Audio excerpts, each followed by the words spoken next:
Hello दोस्तों, स्वागत है आप सभी का हमारे चैनल में। और आज इस वीडियो में हम आपको डीएलएड तृतीय सेमेस्टर का जो 5वां प्रश्न पत्र है सामाजिक अध्ययन, उसके सभी बहुविकल्पी क्वेश्चन जो आपके एग्ज़ाम की दृष्टि से इम्पोर्टेंट होंगे वो सब हम इस वीडियो में देखेंगे। और ये पवन सीरीज़ है, पवन की सीरीज़ है, उसी के हम क्वेश्चन आपको यहाँ पर करा रहे हैं। और दोस्तों, इस वीडियो को देखने से आपका रिवीजन बहुत ही कम समय में बहुविकल्पी क्वेश्चन का हो जाएगा और आप 15 में से 15 क्वेश्चन ही पूरे बहुविकल्पी के सही करके आएंगे, इतना हम गारंटी के साथ कहते हैं इस वीडियो से ही ओनली। ठीक है, तो चलिए वीडियो स्टार्ट करते हैं।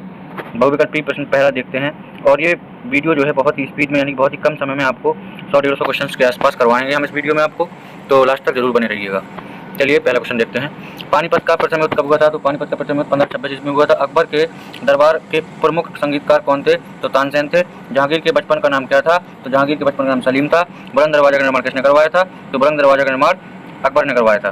शिवाजी की राजधानी कहाँ थी? तो शिवाजी की राजधानी रायगढ़ थी। अगला क्वेश्चन देखते हैं। वास्को डी गामा भारत कब आया था? तो वास्को डी गामा भारत 1498 में आया था। इलाहाबाद की संधि कब हुई थी? इलाहाबाद की संधि 1765 में हुई थी। सहायक संधि प्रणाली का प्रयोग किया था? तो लॉर्ड बेलीजली ने। प्रेयरी घास के मैदान कहाँ पाए जाते हैं? तो उत्तरी अमेरिका में। 10वां क्वेश्चन देखते हैं। कंगारू किस महाद्वीप में पाए जाते हैं? तो ऑस्ट्रेलिया महाद्वीप में। रानीगंज कोयला खान स्थित है कहाँ पे? तो पश्चिम बंगाल में। नौरा परमाणु ऊर्जा केंद्र किस राज्य में स्थित है? तो उत्तर प्रदेश में। क्वेश्चन नंबर अगला देखते हैं 13वां। क्विट इंडिया एक्ट पारित हुआ था? तो 1784 ईस्वी में। भारत में डाक प्रणाली प्रारंभ हुई थी? तो 1766 ईस्वी में। इबादत खाना का निर्माण करवाया था? तो अकबर ने। 16वां क्वेश्चन देखते हैं। बाबर के आक्रमण के समय दिल्ली का शासक कौन था? तो इब्राहिम लोदी। हुमायूं नामा का रचयिता कौन था? तो गुलबदन बेगम। कालिंजर का दुर्ग स्थित है? तो बुंदेलखंड में। क्वेश्चन नंबर 19 देखते हैं। पानीपत का द्वितीय युद्ध कब हुआ था? तो 1556 ईस्वी में। ख्वाजा मोइनुद्दीन चिश्ती की दरगाह स्थित है? तो अजमेर में। किस देश के व्यापारी सबसे पहले व्यापार करने भारत आए थे? तो पुर्तगाली। क्वेश्चन नंबर 22 देखते हैं। इलाहाबाद की संधि कब हुई थी? तो 1765 में। क्विट इंडिया एक्ट पारित हुआ था? तो 1784 में। स्थायी बंदोबस्त प्रणाली की शुरुआत करी थी? तो स्थायी बंदोबस्त प्रणाली की शुरुआत की थी तो हमारे लॉर्ड कॉर्नवालिस ने। सती प्रथा का अंत हुआ था? तो 1829 ईस्वी में। 26 नंबर क्वेश्चन देखते हैं। भारत में डाक विभाग की स्थापना की गई थी 1854 ईस्वी में। राज्यसभा का पदेन सभापति अध्यक्ष होता है? तो उपराष्ट्रपति। रूबी है अभ्रक। क्वेश्चन नंबर 29 देखते हैं। भारत में कितने राष्ट्रीय जलमार्ग हैं? तो 4। निम्नलिखित में से कौन संचार का साधन नहीं है? तो टेलीकॉप्टर। अमेरिका की खोज किसने की थी? कोलंबस ने। और वास्को डी गामा का पूछे तो वास्को डी गामा ने भारत की खोज की थी। जजिया का समाप्त किया था? तो अकबर ने। बाबरनामा किसकी प्रसिद्ध कृति है? तो बाबर की। क्वेश्चन नंबर 34 देखते हैं। अकबरनामा किसकी कृति है? तो अबुल फजल की। तानसेन को प्रसिद्धि मिली थी? तो संगीत में। क्वेश्चन नंबर 36 है। दीन इलाही धर्म नामक धर्म किसने चलाया था? तो अकबर ने। शेर शाह का मकबरा कहाँ स्थित है? सासाराम बिहार में। पानीपत का प्रथम युद्ध कब लड़ा गया था? तो 1526 ईस्वी में। बाबर और राणा सांगा के बीच युद्ध किस स्थान पर हुआ था? तो खानवा में। पानीपत के प्रथम युद्ध में इब्राहिम लोदी की सेना को किसने हराया था? तो बाबर ने। बाबर ने अपनी आत्मकथा तो जो कि बाबरी किस भाषा में लिखी थी? तो तुर्की भाषा में। मराठा साम्राज्य के प्रथम शासक थे? तो शिवाजी। क्वेश्चन नंबर 43 देखते हैं। कन्नौज के युद्ध में हुमायूं पराजित हुआ क्योंकि बरसात हो जाने के कारण युद्ध में तोपखाना व्यर्थ सिद्ध हुआ। Question number 44। शाहजहां के राजकवि पंडित जगन्नाथ द्वारा रचित पुस्तकें थी? तो आ और बा दोनों, मतलब रस गंगाधर और गंगा लहरी। क्वेश्चन नंबर 45 देखते हैं। शाहजहां द्वारा बनाई इमारतों में प्रमुख है? तो उपयुक्त सभी। मोती मस्जिद, जामा मस्जिद, ताजमहल। औरंगजेब और शिवाजी के बीच पुरंदर की संधि कब हुई थी? तो 1665 ईस्वी में। दादा कौंडदेव कौन थे? तो शिवाजी के शिक्षक। सॉरी दोस्तों। क्वेश्चन नंबर 48 देखते हैं। शिवाजी के मंत्री परिषद में कितने सदस्य थे? तो 8। शिवाजी की राजधानी कहाँ थी? Raigarh. Vasco D gamma Bharat कब आया था? 1498 ईस्वी में। डच किस द्वीप समूह से होकर भारत आए थे? तो मलय द्वीप से। भारत के मार्ग की खोज किसने की थी? तो वास्को डी गामा ने। Question number 53। इंडिया कंपनी की स्थापना हुई थी? तो 1600 ईस्वी में। डचों ने पुर्तगालियों को हराकर माल्टा पर अधिकार कब किया था? 1500 ईस्वी में। महारानी एलिजाबेथ ने भारत में व्यापार करने के लिए अनुमति मांगी थी? तो 1600 ईस्वी में। Question number 56। बक्सर का युद्ध हुआ था? तो 1764 ईस्वी में। इलाहाबाद की संधि हुई थी? 1765 ईस्वी में। अगला क्वेश्चन है 58। कर्नाटक का प्रथम युद्ध हुआ था? तो 1746 से 48 के बीच में। कर्नाटक के द्वितीय युद्ध के समय पांडिचेरी का फ्रांसीसी गवर्नर कौन था? तो डुप्ले को फ्रांस वापस कब बुलाया गया? 1754 ईस्वी में। 1763 ईस्वी में फ्रांसीसियों को उनकी वस्तुएं किस शर्त पर वापस की गई थी? तो किलेबंदी नहीं करने पर। क्वेश्चन नंबर 62 देखते हैं। प्लासी का युद्ध किस के बीच हुआ था? तो सिराजुद्दौला और रॉबर्ट क्लाइव के बीच में। सिराजुद्दौला और रॉबर्ट क्लाइव के बीच में प्लासी का युद्ध कब हुआ था? तो 1757 ईस्वी में। क्वेश्चन नंबर 64 देखते हैं। लॉर्ड बेलीजली भारत का गवर्नर जनरल कब बना? 1798 ईस्वी में। पिंडारी कौन थे? तो लूटमार करने वाले। क्वेश्चन नंबर 64 देखते हैं। लॉर्ड हेस्टिंग भारत के गवर्नर जनरल कब बने? तो 1813 ईस्वी में। प्रथम सिख युद्ध कब हुआ था? तो 1845 ईस्वी में। सागर सम्राट हैं तो जो है अपने तेल, खोज, जलयान। क्वेश्चन नंबर 69, भारत का परमाणु केंद्र, भारत का प्रथम परमाणु केंद्र स्थापित किया गया था तो तारापुर महाराष्ट्र में। निम्नलिखित में से कौन सा खनिज तेल क्षेत्र नहीं है? तो रानीगंज। कोलार किस प्रदेश में है? तो कोलार कर्नाटक में है। क्वेश्चन नंबर 72, कर्नाटक का शिव समुद्रम पन बिजली घर कब प्रारंभ हुआ था? तो 1902 ईस्वी में। रेलवे तथा बैंक की सूची में आते हैं तो केंद्र सूची में। खेती तथा सिंचाई की सूची के विषय हैं तो राज्य सूची के। क्वेश्चन नंबर 75 देखते हैं, वर्तमान लोकसभा में निर्वाचित सदस्यों की संख्या? तो लोकसभा में 543। राज्यसभा के सदस्यों का कार्यकाल होता है 6 वर्ष का। उच्चतम न्यायालय के न्यायाधीश का कार्यकाल कितनी आयु तक का होता है? तो 65 वर्ष का। क्वेश्चन नंबर 78 देखते हैं, सर्वोच्च न्यायालय के न्यायाधीशों की नियुक्ति कौन करता है? तो राष्ट्रपति। क्वेश्चन नंबर 79, जनहित याचिका को अदालत में दायर कर सकता है तो सब कोई भी नागरिक, पीड़ित पक्ष, स्वयं न्यायालय। कौन सा कर किसी अन्य पर हस्तांतरित नहीं किया जा सकता? तो आयकर। सर्वोच्च न्यायालय कहाँ स्थित है? तो सर्वोच्च न्यायालय नई दिल्ली में। चलिए देखते हैं 82 नंबर क्वेश्चन, पृथ्वी के कितने भाग में जल है? तो पृथ्वी के 3/4 भाग में जल है। भारतीय संविधान की 8वीं अनुसूची कितनी भाषाओं का उल्लेख है? 22 भाषाओं का उल्लेख है। भारत के संसद से आशय है लोकसभा, राज्यसभा एवं राष्ट्रपति। महाभियोग द्वारा किसे हटाया जा सकता है? तो राष्ट्रपति को। क्वेश्चन नंबर 86 देखते हैं, संघ सूची में कितने विषय शामिल हैं? तो 97 विषय। संपत्ति सूची में कितने विषय शामिल हैं? तो 52 विषय। क्वेश्चन नंबर 88 को देखते हैं, शिक्षा को किस सूची में शामिल किया गया? तो संपत्ति सूची में। भारत पर प्रथम मुस्लिम आक्रमण कब हुआ? 712 ईस्वी में। क्वेश्चन नंबर 90, निम्नलिखित में से किसके शासनकाल को वास्तुकला की दृष्टि से स्वर्ण काल कहा जाता है? तो शाहजहां के काल को। क्वेश्चन नंबर 91 देखते हैं, मोहम्मद बिन तुगलक ने अपनी राजधानी दिल्ली से कहाँ स्थानांतरित की? तो देवगिरी या Daulatabad. Question number 92, Karl Marx कहाँ का निवासी था? तो जर्मनी का। प्रथम विश्व युद्ध की समाप्ति कब हुई थी? 11 नवंबर 1918 को। राष्ट्रपति राज्यसभा में कितने सदस्यों को मनोनीत करता है? तो यह करता है अपने 12 सदस्यों को मनोनीत। प्रथम प्रधानमंत्री को शपथ कौन दिलवाता है? तो राष्ट्रपति दिलवाता है। लोकसभा की सदस्यता के लिए उम्मीदवार की आयु कितने वर्ष से कम नहीं होनी चाहिए? तो 25 वर्ष से। शेख सलीम चिश्ती का मकबरा कहाँ पर है? तो फतेहपुर सीकरी में। विश्व मौसम संगठन का मुख्यालय कहाँ पर है? तो यह है जिनेवा में। कहाँ पर है विश्व मौसम संगठन का मुख्यालय? जिनेवा में। अगला क्वेश्चन है, धुरी राष्ट्रों का नेतृत्व किसने किया? तो जर्मनी ने। भारत में हरित क्रांति की शुरुआत कब हुई थी? तो 1966 से 67 के बीच में। दोस्तों यहाँ पे हमारे 100 क्वेश्चन कंप्लीट होते हुए और बहुत ही हमने स्पीड में यहाँ पे क्वेश्चन किए हैं। और आप लोगों को वीडियो अगर यहाँ तक अच्छा लगा है तो लाइक कर दीजिए और अपने डीएलएड के सभी प्रशिक्षुओं यानी साथियों के साथ शेयर कर दीजिए ताकि उनको भी एग्जाम में बहुत ही ज़्यादा हेल्प मिल जाए, क्योंकि अगले महीने ही यानी कि जून के लास्ट तक ही आपके एग्जाम हो जाएंगे डीएलएड 3rd सेमेस्टर वालों के। ठीक है, तो तैयारी बनाए रखिए। और बहुविकल्पी क्वेश्चंस की सीरीज है ये अभी हमने चालू की है और इसके बाद हम अति लघु उत्तरीय क्वेश्चन की सीरीज भी चालू करेंगे।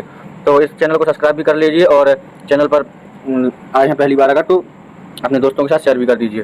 तो चलिए हम इसी के साथ हम वीडियो को आगे बढ़ाते हैं। क्वेश्चन नंबर 101, विश्व का सबसे प्राचीन देश कौन सा है? तो भारत। और दूसरा देखते हैं हम 102 क्वेश्चन, कपास का रेशा पौधे किस भाग से प्राप्त होता है? तो फल से। उत्तराखंड, उत्तर प्रदेश, बिहार, पश्चिम बंगाल और सिक्किम की सीमा किस देश को छूती हैं? तो ये छूती हैं नेपाल को। ना उड़ पानी वाली एकमात्र पक्षी अंटार्कटिका में पाई जाती है तो पेंगुइन। पृथ्वी की ऊपरी सतह को कहते हैं तो मृदा संपदा। मराठों के आक्रमण से पूर्व पंजाब पर किसका शासन था? तो अहमद शाह अब्दाली का। विदेशी कंपनियों के व्यापारिक केंद्रों को कहते थे कोठी। निम्नलिखित में से कौन सा धातु खनिज है? तो यहाँ पे तांबा। हरित क्रांति विशेष रूप से संबंधित है तो कृषि उत्पाद में वृद्धि से। केंद्र सूची का विषय नहीं है तो सिंचाई। क्षेत्रफल की दृष्टि से विश्व का दूसरा बड़ा महाद्वीप कौन सा है? अफ्रीका। उत्तर प्रदेश में तेल शोधक कारखाना है मथुरा में। भारत की संघीय कार्यपालिका का संवैधानिक प्रमुख है तो राष्ट्रपति। भारतीय रिजर्व बैंक की स्थापना 1 अप्रैल 1935। भारत में प्रमुख चावल उत्पादक प्रदेश है तो पश्चिम बंगाल। बाबरनामा बाबर द्वारा लिखित एक आत्मकथा है। मैंने एक मुट्ठी भर बाजरे के लिए हिंदुस्तान का साम्राज्य लगभग खो दिया। यह शब्द शेरशाह ने कहे थे मालदीव से युद्ध करने के बाद। मराठों का सर्वाधिक उत्थान शिवाजी के काल में हुआ है। विलय नीति का संबंध था तो डलहौजी से। और संसद से तात्पर्य है लोकसभा, राज्यसभा, राष्ट्रपति। देखिए दोस्तों क्वेश्चन रिपीट भी हो रहे हैं, यानी कि क्वेश्चन बहुत ही ज़्यादा रिपीट होते हैं। इसलिए कहते हैं कि जितने इस वीडियो में क्वेश्चन आपको मिल जाएंगे वो ऑब्जेक्टिव इसी वीडियो के क्वेश्चन से सभी क्वेश्चन आपके पेपर में देखने को मिलेंगे। पूरे 15 के 15 क्वेश्चन। आप लोग ना हो विश्वास तो एक बार वीडियो जो है सेव कर लेना। सेव करने के बाद एग्जाम दे के आना, फिर देख लेना, मिला लेना। ठीक है दोस्तों, तो चलिए क्वेश्चन नंबर 121 देखते हैं। रिवीजन के लिए ये बहुत अच्छी वीडियो होने वाली है तो लाइक जरूर कर दीजिए। चलिए 121 क्वेश्चन देखते हैं। भारत के राष्ट्रपति को कौन सा अधिकार नहीं है? तो लोकसभा के सदस्यों की नियुक्ति व पद च्युत करना। भारत का प्रथम नागरिक होता है तो राष्ट्रपति। क्वेश्चन नंबर 123 देखते हैं। सर्दियों में अंटार्कटिका में अंधेरा रहता है तो सर्दियों में अंटार्कटिका में अंधेरा रहता है 24 घंटे। अबीर गुलाल से उड़ता हुआ हल्का रंगीन पदार्थ है तो अभ्रक। कर्नाटक में कैगा में स्थित है तो परमाणु ऊर्जा उत्पादक केंद्र। इंटरनेट पर प्रयोग किए जाने वाले WWW का विस्तारित रूप है तो world wide web. Question number 127 देखते हैं। रेंज कहते हैं तो पर्वतों की श्रेणी को। पानीपत का युद्ध किसके बीच लड़ा गया था? तो पानीपत का युद्ध बाबर और इब्राहिम लोदी के बीच लड़ा गया था। सिराजुद्दौला तक क्लाइव के बीच लड़ा गया था कौन सा युद्ध? तो प्लासी का युद्ध लड़ा गया था। सहायक संधि का प्रयोग किया था किसने? तो लॉर्ड बेलेजली ने किया था। प्रसिद्ध गिर वन कहाँ है? तो गुजरात में। रबर किस प्रकार के वनों का वृक्ष है? तो सदाबहार वनों का। क्वेश्चन नंबर देखते हैं 133। चिपको आंदोलन संबंधित है तो यह वनों की रक्षा हेतु वित्त विधेयक प्रस्तुत किया जाता है तो केवल लोकसभा में। केंद्र सूची का विषय नहीं है, शिक्षा नहीं है, शिक्षा संबंधी सूची का विषय है। राज्यसभा की सदस्यता के लिए उम्मीदवार की आयु होनी चाहिए तो 30 वर्ष। लोकसभा के लिए 25 वर्ष और राज्यसभा के लिए 30 वर्ष। ठीक है दोस्तों, लोकसभा के लिए 25 वर्ष और राज्यसभा के लिए 30 वर्ष आयु होनी चाहिए। चलिए क्वेश्चन नंबर देखते हैं 137। भारत ने अपनी मंत्रिमंडलीय प्रणाली किस देश से ली है? तो ये ब्रिटेन से ली है। चलिए क्वेश्चन नंबर 138 देखते हैं। निम्न में से कौन सा जोड़ा गलत है? तो यहाँ पे बार नंबर गलत है। थार मरुस्थल दक्षिण अमेरिका में है, ये गलत है। यहाँ पे रेगुलेटिंग एक्ट पारित किया गया था तो रेगुलेटिंग एक्ट 1773 ईस्वी में पारित किया गया था। कंगारू पाए जाते हैं तो कंगारू ऑस्ट्रेलिया महाद्वीप में पाए जाते हैं। ग्रैंड ट्रंक रोड का निर्माण करवाया था तो शेरशाह सूरी ने। मुगल काल में चित्रकला का उत्कर्ष हुआ था तो जहांगीर के शासनकाल में। क्वेश्चन नंबर 143 देखते हैं। अंग्रेजों तथा फ्रांसीसियों के मध्य कर्नाटक में कितने युद्ध हुए थे? तो 3 युद्ध हुए थे। भारत में अंग्रेजी साम्राज्य के संस्थापक थे तो रॉबर्ट क्लाइव। सबसे अधिक जनसंख्या घनत्व वाला महाद्वीप एशिया। क्वेश्चन नंबर 146 देखते हैं। शक्ति का गैर परंपरागत स्रोत है तो सौर ऊर्जा। ग्रीन इंडिया मिशन प्रारंभ किया गया था तो वर्ष 2014 में। रानीगंज कोयला खान स्थित है तो यह अपने पश्चिम बंगाल में। न्यायपाल का आकार नहीं है तो कानूनों का क्रियान्वयन करना। उच्चतम न्यायालय के किसी न्यायाधीश को महाभियोग द्वारा पद से हटाने की शक्ति निम्न में से प्राप्त है तो यह है संसद को। संसद का उच्च सदन या द्वितीय सदन कौन सा होता है? तो राज्यसभा। संसद का उच्च सदन होता है राज्यसभा और निम्न सदन होता है यहाँ पे लोकसभा। ठीक है, संसद का उच्च सदन राज्यसभा और निम्न सदन लोकसभा। राष्ट्रपति पद के नामांकन के लिए कितने प्रस्तावकों एवं अनुमोदकों की आवश्यकता होती है? तो 50 प्रस्तावक और 50 अनुमोदक। चलिए क्वेश्चन नंबर 153 देखते हैं। देश का सबसे बड़ा राष्ट्रीयकृत प्रतिष्ठान है तो रेलवे। देश की मुद्रा की पूर्ति को नियमित करता है तो भारतीय रिजर्व बैंक। निम्नलिखित में से कौन सा केंद्र सरकार की आय का स्रोत नहीं है? तो भू राजस्व। तो तुझके बाबरी की भाषा थी तो तुर्की। चित्रकला का सर्वाधिक विकास हुआ था तो यह जहांगीर के शासनकाल में। स्थायी बंदोबस्त प्रणाली लागू की थी तो लॉर्ड कॉर्नवालिस ने। अकबर के प्रसिद्ध दरबारी संगीतज्ञ थे तो तानसेन। और बुलंद दरवाजा का निर्माण करवाया था तो अकबर ने। इलाहाबाद की संधि हुई थी तो 1765 ईस्वी में। नकदी फसल है तो नकदी फसल यहाँ पे गन्ना है। नरौरा परमाणु ऊर्जा केंद्र स्थित है उत्तर प्रदेश में। क्वेश्चन नंबर 164 देखते हैं। धात्विक पदार्थ के अंतर्गत आते हैं तो लोहा, तांबा, चांदी। लोहा, सोना, तांबा ये सब आते हैं। ठीक है, संचार का साधन नहीं है तो संचार का साधन यहाँ पे हेलीकॉप्टर नहीं है। महान विक्टोरिया मरुस्थल पाया जाता है तो ऑस्ट्रेलिया में। राष्ट्रपति द्वारा राज्यसभा में कितने सदस्य मनोनीत किए जाते हैं? तो 12 सदस्य। राज्यसभा का पदेन सभापति यानी अध्यक्ष कौन होता है? तो उपराष्ट्रपति होता है। भारत में शासन का प्रमुख होता है तो भारत में शासन का प्रमुख होता है राष्ट्रपति। बाबर की आत्मकथा तुझो-के बाबरी किस भाषा में लिखी गई थी? तो तुझो-के बाबरी लिखी गई थी तुर्की भाषा में। वास्को डी गामा किस वर्ष भारत आया था? तो वास्को डी गामा आया था 1498 ईस्वी में भारत। रेगुलेटिंग एक्ट किस वर्ष पारित किया गया था? तो रेगुलेटिंग एक्ट 1773 ईस्वी में पारित किया गया था। बांडीबात का किसके मध्य हुआ था? तो अंग्रेजों और फ्रांसीसियों के मध्य हुआ था। सती प्रथा का अंत किस गवर्नर जनरल के शासनकाल में हुआ था? तो लॉर्ड विलियम बेंटिक के समय पे हुआ था। भारत पर प्रथम मुस्लिम आक्रमण कब हुआ था? 712 ईस्वी में। कालाहारी मरुस्थल किस महाद्वीप में स्थित है? तो अफ्रीका महाद्वीप में। क्वेश्चन नंबर 177 देखते हैं। रिजर्व बैंक का मुख्यालय कहाँ स्थित है? तो मुंबई में। राष्ट्रपति अपना त्यागपत्र किसको देता है? तो उपराष्ट्रपति को। रानीगंज कोयला खान किस राज्य में स्थित है? तो रानीगंज कोयला खान है पश्चिम बंगाल में स्थित। संसद का निर्माण किससे होता है?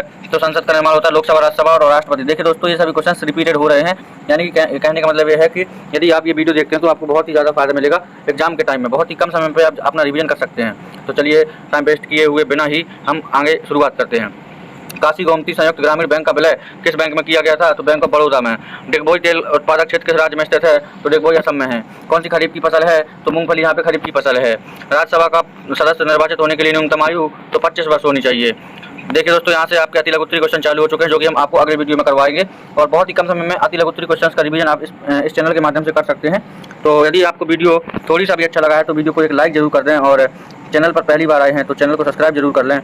और आपको जो है इस चैनल में इसी प्रकार का कंटेंट डीएलएड से रिलेटेड कंटेंट देखने को मिलता रहेगा और बहुत ही छोटे छोटे वीडियो में हम आपका रिवीजन करवाते रहेंगे। तो चलिए इस वीडियो के लिए इतना ही और मिलते हैं अगले वीडियो में। तब तक के लिए जय हिंद, वंदे मातरम।